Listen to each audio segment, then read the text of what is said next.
Bonjour la jeunesse, j'espère aujourd'hui du coup que vous allez bien. Alors comme prévu, je vais faire donc le tracé du pantalon qui ira avec mon blazer que vous avez vu dans la vidéo précédente. Ici du coup je prends la base d'un short que je copie et que je rallonge pour en faire un pantalon simplement. Donc vous voyez le résultat une fois copié. J'ai juste passé le calque dessus et j'ai copié, j'ai rallongé la longueur du pantalon. Ensuite j'ai tout placé sur du calicot avec des épingles. J'ai tout coupé.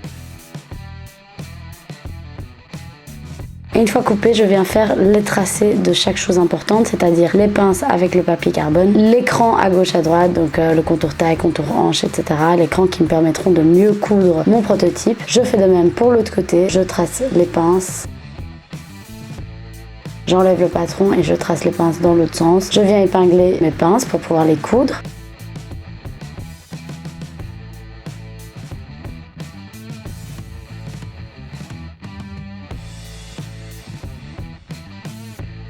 Et une fois que c'est fait, je viens les coudre avec ma petite machine. C'est pas obligé que les coutures soient hyper propres, simplement parce que c'est un prototype et c'est pas trop important. Mais de toute façon, coudre droit, c'est plus trop un problème quand tu fais ça souvent. Je viens épingler le pantalon sur l'ensemble de mon corps. J'épingle le milieu devant. Et alors sur les côtés, vous voyez, c'est trop serré. Donc j'ai ouvert les coutures. J'ai bien tracé le contour taille aussi du pantalon pour être sûr que ça s'arrêtait au bon endroit. Je viens appliquer un morceau de calicot sur les côtés pour justement rajouter de la matière vu qu'il en manquait. Donc je rajoute de la matière grâce au calicot et aux épingles. C'est très difficile de faire ça sur soi-même. C'est pour ça que ma maman va m'aider à épingler tout le bas de mon pantalon. Quand tu t'abaisses, malheureusement ça bouge et du coup c'est pas propre.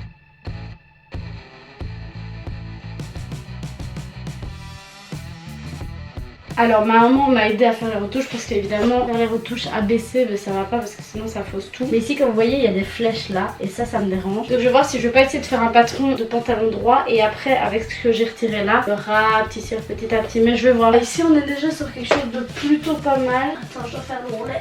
Si je fais un ourlet ça se voit plus en fait. Je crois que c'est juste ça. Mais là en fait vous voyez ça me dérange. Mais après c'est peut-être juste le pantalon qui vit hein, tu vois, je sais pas. Ma maman a repris ici aussi. Elle a rajouté des épingles au niveau des pinces. On va faire des pinces un peu plus grosses parce que mon gros pet là, faut bien le rentrer. J'ai rajouté ici un petit peu de matière parce que c'était trop serré là. Maintenant on va le retirer, on va mettre ça à plat. Comme Madame Alizé l'a si bien dit, j'ai retiré ce pantalon que j'ai appliqué à plat et je viens tracer les zones qui me restent à tracer, donc c'est-à-dire le milieu de la forme que j'ai rajouté sur les côtés pour recréer une nouvelle couture du coup parce que l'ancienne n'est plus correcte. Je trace également les endroits où j'ai appliqué les épingles pour resserrer le bas de mon pantalon. Je fais de même sur chacun des côtés. Je suis approximativement les épingles. Comme je sais que c'est un pantalon un petit peu large, je m'inquiète pas trop, je sais que ce sera correct. Je place le tracé de l'autre côté à l'intérieur de la jambe également. Comme j'ai approfondi les pinces, je viens tracer les nouvelles. Je fais de même pour les pinces du dos. Je viens couper ce que je viens de tracer et je retrace la valeur couture pour bien marquer où je vais devoir couper pour avoir le rendu exact avec les bonnes mesures du pantalon. Vous voyez, il y a ce petit morceau que j'avais rajouté, je viens bien l'épingler sur le côté pour être sûr qu'il ne bouge pas. Et alors je vais suivre ce morceau ainsi que la valeur couture pour créer vraiment une courbe harmonieuse et avoir un rendu propre. Ensuite, je viens checker que le contour taille soit exact aussi bien au devant qu'au dos du pantalon. Je fais bien mes marquages et je vais suivre ces marquages pour créer du coup le nouveau contour taille. Je crois que j'ai retiré un petit centimètre. J'épingle la pince pour que le contour soit correct et que le rendu donne bien directement une fois tout cousu. Parce que des fois, quand on découle, les tracés ne se coordonnent pas. Donc c'est mieux de faire ça quand la pince est fermée. Et je fais de même de l'autre côté. J'ai retiré un tout petit peu de matière, hein, pas trop. Ensuite, je viens couper de nouveau l'autre côté du pantalon. Ça, c'est l'entrejambe. Et je trace également la nouvelle pince qui était la même qu'au début. C'est la pince du devant qui n'a pas bougé. Je viens couper de l'autre côté du pantalon tout en gardant le morceau que j'ai rajouté sur les côtés au niveau du contour taille parce que j'avais fait un contour taille trop serré. J'ai cru que j'avais une taille beaucoup trop fine, lol. Je désépingle la pince et je viens retracer ce qui manquait. Une fois que c'est fait, je découle la pince devant et je viens retracer tout ce qu'il faut sur mon prototype.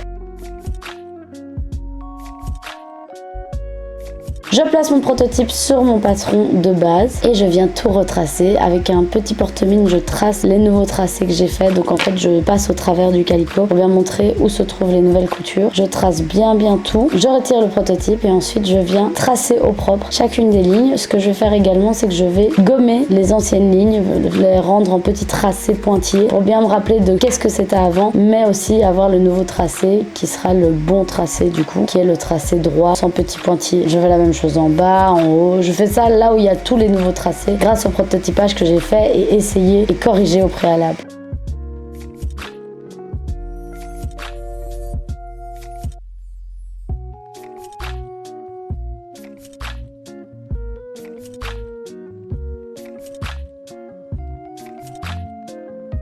Je fais de même pour le dos. Vous voyez, je trace bien au travers du tracé avec mon porte-mine sur le calicot pour que ça marque mon patron. Je viens tracer également une ligne au milieu parce que mon patron va être changé. Je vais le faire en 4 parties au lieu de faire ça en 2 parties. Donc je vais effectuer une ligne au centre de chacun des morceaux de pantalon pour pouvoir avoir 4 morceaux et y insérer des passepoils.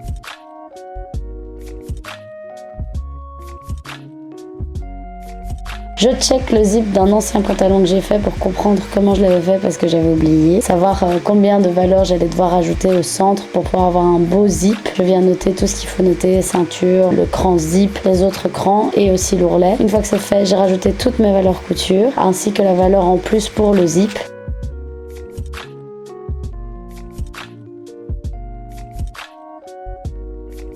Ici, je viens prendre les morceaux de contour taille de chacun des patrons que j'assemble les uns à côté des autres, comme s'ils étaient cousus ensemble. Je les mesure afin de pouvoir créer la ceinture, savoir de quelle taille a la valeur de ma ceinture. J'y ajoute évidemment encore et toujours la valeur couture. J'ai pris des valeurs couture de 2 cm au cas où il fallait que je me rattrape ou que je répare quelque chose. Aussi, ça allait servir pour le surjet.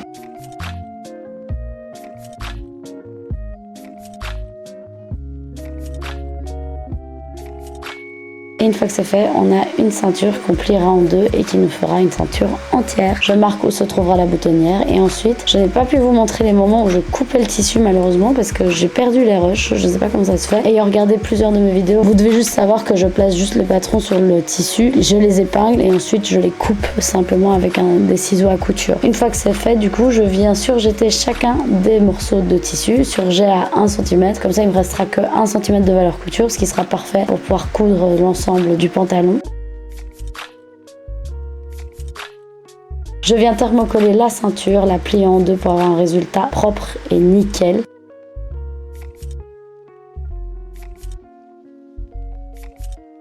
Je retire chacun des patrons et je viens appliquer un passepoil sur les longueurs de mes patrons, à chaque fois au devant et au dos du pantalon. Le passepoil va donner un peu de structure au pantalon, lui donner une petite ligne comme ça assez sympa, je trouve ça super cool, surtout qu'il y a beaucoup de motifs, beaucoup d'infos, donc juste avoir ces lignes qui rappellent qu'on est vraiment sur un pantalon droit et structuré, ça peut être cool je pense. Je viens épingler chacune des longueurs du pantalon ensemble, donc c'est-à-dire les 2 pièces devant et 2 pièces dos de chaque côté.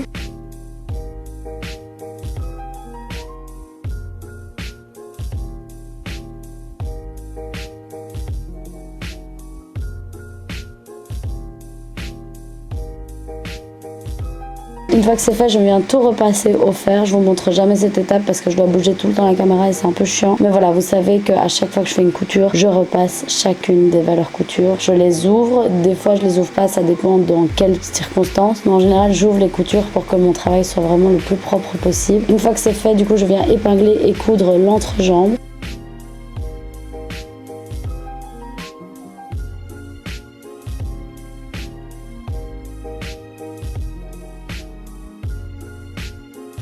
Je repasse l'ensemble de nouveau, j'ouvre les coutures. Et là, je viens coudre l'entrejambe. Donc j'épingle la totalité de l'entrejambe. Et je veux bien faire attention parce que sur le devant du pantalon, il y a donc plus de matière pour pouvoir appliquer le zip. Et du coup, là, à ce moment-là, quand je vais coudre, je vais vraiment coudre tout droit. Je vais pas suivre la valeur couture. Je vais coudre tout droit parce que je vais appliquer le zip à l'intérieur. Et puis après, je viens découdre cette partie-là. Vous allez voir, si jamais je vous conseille de regarder des vidéos qui vous montrent comment coudre un zip sur une fermeture éclair au niveau d'un pantalon. Ce sera beaucoup plus précis que ce que moi je vous montre. Moi, je vous montre plus le process et moins la technique. J'épingle ce qui me reste à épingler, c'est-à-dire les 2 côtés du pantalon, les 2 sous-bras.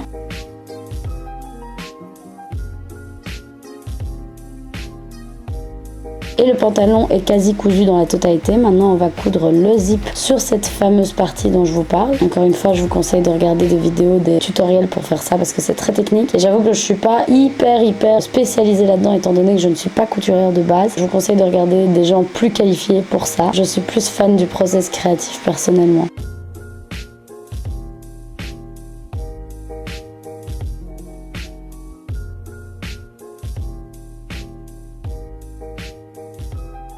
Je viens coudre l'autre côté du tissu à mon zip. Je coupe un petit morceau dans le bas pour pouvoir assembler les deux matières ensemble, pour pouvoir créer la fin du zip, que ça ne s'ouvre pas au niveau du tissu dans le bas. Je couds à nouveau, encore et toujours. J'ai retourné le pantalon. Je coupe encore les petits fils qui me restent. Je découds cette fameuse partie dont je vous ai parlé pour pouvoir avoir vraiment un zip avec un rabat devant, quelque chose de très propre. Une vraie fermeture éclair de pantalon, j'en suis très fière. Et une fois que c'est fait, je viens prendre ma ceinture que je viens épingler tout autour de la taille. Le bord de ma ceinture, je l'ai plié sur l'intérieur pour pouvoir avoir une finition de pantalon parfaite, ou du moins comme je peux. Je l'épingle tout le long. Je vais marquer également la moitié de la ceinture, comme ça je sais que je peux mettre un cran là où sera la moitié du pantalon, et comme ça j'épingle exactement au bon endroit. Là vous voyez, je coupe la moitié, juste un tout petit cran, hein. Pas trop grand parce que si vous faites trop grand vous allez créer des trous. Et ensuite je viens épingler l'ensemble. Je viens répartir le tissu au mieux que je peux pour éviter de faire des froissés, etc. Je viens coudre le fameux bouton à mon pantalon. J'aime bien coudre les boutons, je trouve ça fun. C'est très travail à la main, c'est très chiant dans un autre sens parce que ça prend du temps. Mais je sais pas, je me dis que j'arrive au bout et du coup j'aime bien faire ça. Je m'occupe de l'ourlet du pantalon. Là ici je vous montre pas trop en détail ce que je fais parce que j'ai fait de la merde.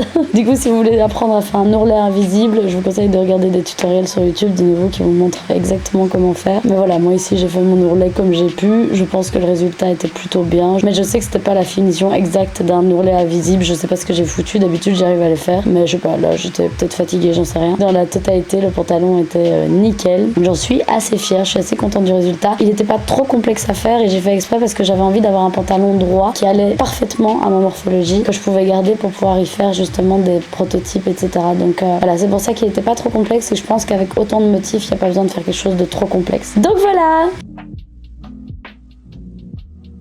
Et voici le résultat final. Je suis super contente du rendu. Comme vous voyez, ça suit bien les courbes de mon corps. Ce postérieur proéminent.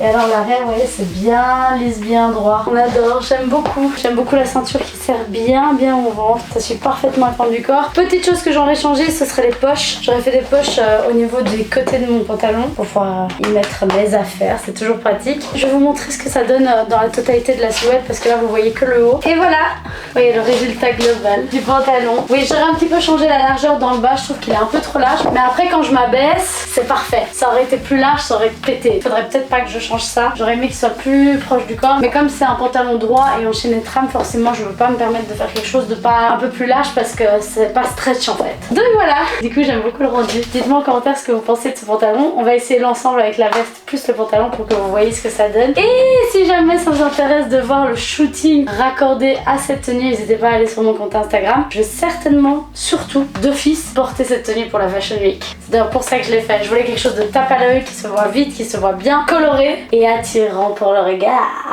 Je vais mettre la veste, je vais vous montrer. Pour la Fashion Week, je vais pas porter le même make-up et je suis même pas sûre que j'aurai la même coiffure. On verra bien, mais en tout cas, j'ai hâte que vous suivez mes péripéties avec cette tenue du coup. Faudra pas que je mange ce jour-là.